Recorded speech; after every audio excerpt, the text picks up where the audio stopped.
Marissa needs to hire at least 10 staff members for an upcoming project. The staff members will be made up of junior directors who will be paid $640 per week and senior directors who will be paid $880 per week.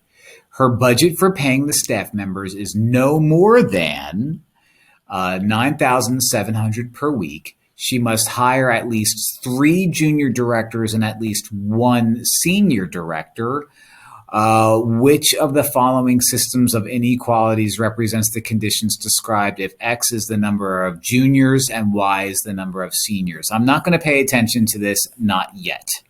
Okay, but it wants me to come up with 4 inequalities for everyone. So let's start with the easy ones first. She must hire at least 3 junior directors. So 3 junior directors is going to be X. X is the number of junior directors. She needs at least 3 of them, which means 3 or more. So X is going to be greater than or equal to 3.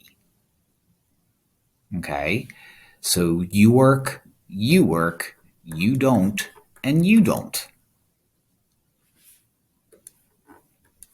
Y is the number of senior directors, and she needs at least 1 of those.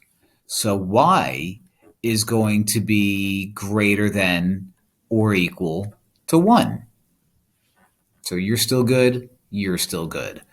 What else can I do? She must hire, she needs to hire at least 10 staff members.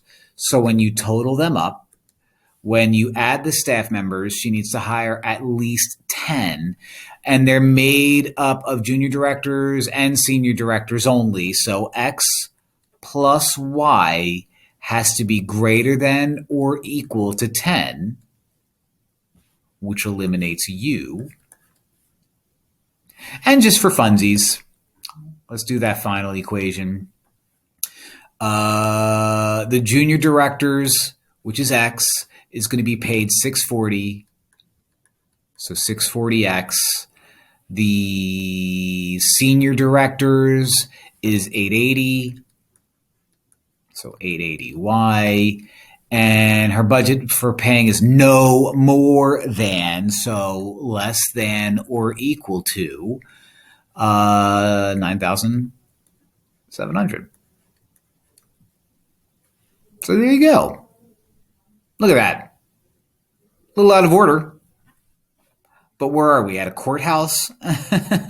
Out of order. Maybe they're making a nice jury movie. Like A Time to Kill. That's a good one. 12 Angry Men. The answer is B.